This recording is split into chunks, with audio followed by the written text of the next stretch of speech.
Oi, gente, tudo bem com vocês?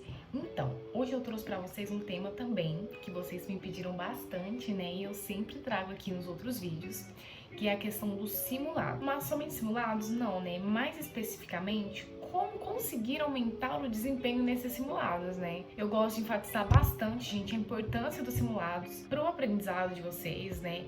Para a aprovação de vocês. Afinal, esse simulado, ele aproxima vocês da prova, do objetivo de vocês, né? Então, se seu objetivo é o Enem, você deve responder provas antigas do Enem.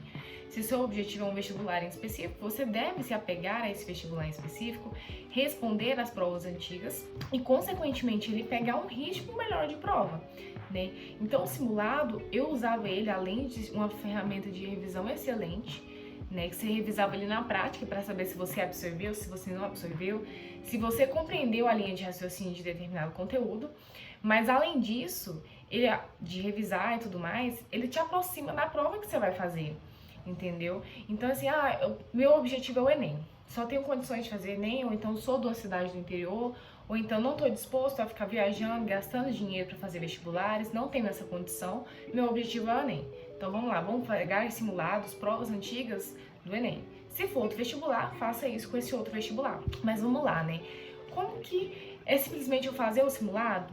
Não, gente, tem aquilo que vai, né, do fazer e o que vai depois, a forma que você lida depois que você faz esse simulado. Então, o primeiro passo para conseguir aumentar o desempenho, pratique com frequência. Gente, isso de que a prática leva à perfeição, eu não acredito nisso de perfeição, mas eu acredito que essa prática é capaz de desenvolver em vocês um pensamento muito mais hábil, né? Um pensamento ali muito mais ágil quando diz respeito à prova que vocês vão fazer. Então você já tem contato com aquele tipo de prova, com aquele tipo de questão, com aquele tipo de conteúdo. Então à medida que você vai fazendo, você vai ficando cada vez mais rápido e uma linha de raciocínio cada vez melhor. Não, né, na perfeição, mas para aprovação isso é de suma importância. Além de praticar com frequência, a segunda dica que eu dou para vocês tô praticando com frequência, mas e aí, depois, o que eu faço com esse simulado? Gente, assistir resolução comentada de questão é tudo de bom mesmo. E eu não digo para você assistir a resolução comentada da questão que você acertou, só se você acertou no chute, né, ou tinha algum tipo de dúvida. Mas pega aquilo que você tá errando,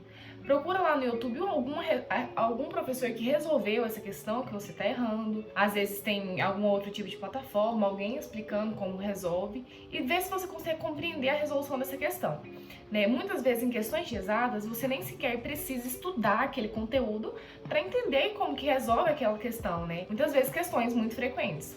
Tá, assistir as resoluções comentadas e provavelmente você vai ter o quê? Ter a prova ali impressa, né? O seu simulado impresso.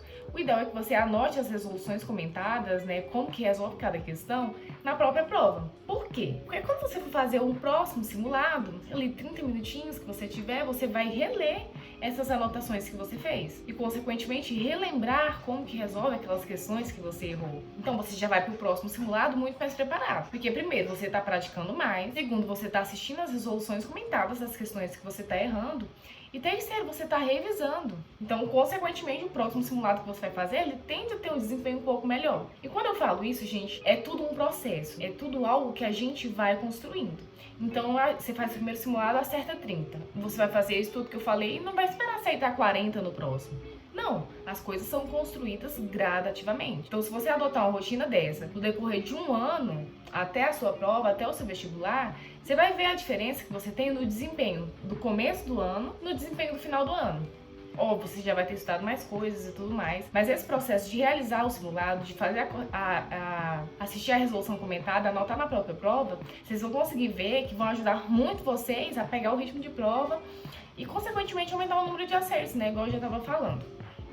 Revisou antes do simulado. Último passo, gente, que também é um passo muito importante e é mais para viés de Enem, porque nos vestibulares a gente tem todas as questões com o mesmo peso, né? A gente não tem TRI no vestibular. Ao menos eu não conheço algum vestibular que tenha esse tipo de TRI, né? Eu não presenciei. Os que eu fiz eram tudo, as questões tinham todo o mesmo peso. Ia variar o quê? As áreas do conhecimento, né? Então, no Enem, a gente tem um TRI, né? Teoria de resposta ao item. E o que esse TRI faz, né? Esse TRI, ele meio que calcula o número, a porcentagem de alunos que acertaram a questão e a porcentagem de alunos que erraram. Sendo assim, eles vão classificar essa questão em fácil, média ou difícil. As questões fáceis, né, a gente pensa, tem peso menor. Mas, na verdade, não. Na verdade, você não pode errar as questões fáceis, né? As difíceis, você, porventura, você pode até ousar errar, né? Mas por que eu digo isso, gente? O Enem, quando você erra uma questão fácil e acerta uma questão difícil, o que ele subentende, né? O sistema é muito inteligente, ele subentende que você chutou a fácil. Então, peraí, como que essa pessoa sabe calcular um logaritmo pra mim e não sabe fazer aqui o perímetro da pirâmide, por exemplo? Então, ele já aciona esse tipo de sistema que vai reduzir a sua nota, né? Baseado nesse TRI. Então, sempre que você pegar um simulado, principalmente para viés de Enem, você vai ler previamente as questões e vai colocar F nas questões fáceis, né? Pode colocar no cantinho ou na própria folhinha mesmo do lado. M para as questões de nível médio e D para as questões difíceis. Sendo assim, gente, se porventura você não conseguiu responder, né, o tempo faltou, você não vai poder deixar de responder as questões fáceis. As questões fáceis e as médias, elas devem ser sempre todas respondidas. Porque isso, mesmo que você não acerte as difíceis, você consegue alavancar muito a sua nota só aceitando esse tipo de questão. Era uma estratégia que eu adotei no meu tempo de prova, né, no meu tempo de simulado também. Então, rotulava todas as questões fáceis, médias e difíceis. Começava pelas fáceis. Compreendi todas as fáceis, vamos resolver as médias. E aí, quando chegava nas difíceis, né, já tinha resolvido as fáceis e as médias. Ia demandar um pouco mais de tempo, né, as questões difíceis e tudo mais. E se eu, porventura, não conseguisse terminar de responder, eu tava errando uma questão difícil. O TRI não iria me prejudicar tanto. Então, gente, é basicamente essas dicas que eu tenho pra passar em relação aos simulados pra vocês. E, gente, eu reforço, é muito importante que vocês façam simulado. Muito importante mesmo. E eu sei que é algo difícil da gente introduzir na rotina, né? No meu primeiro ano, eu tive uma certa resistência de introduzir esse simulado, porque eu achava que era mais proveitoso pra mim eu ficar esse tempo assistindo videoaula, né? Às vezes nem fazer exercício depois da videoaula, do que eu perder tempo ali fazendo um simulado. Eu não tinha essa compreensão tão clara do quanto isso era importante pra mim, sabe? Do quanto isso era importante para eu pegar um ritmo de prova bom. Então, por vezes, eu focava em videoaulas.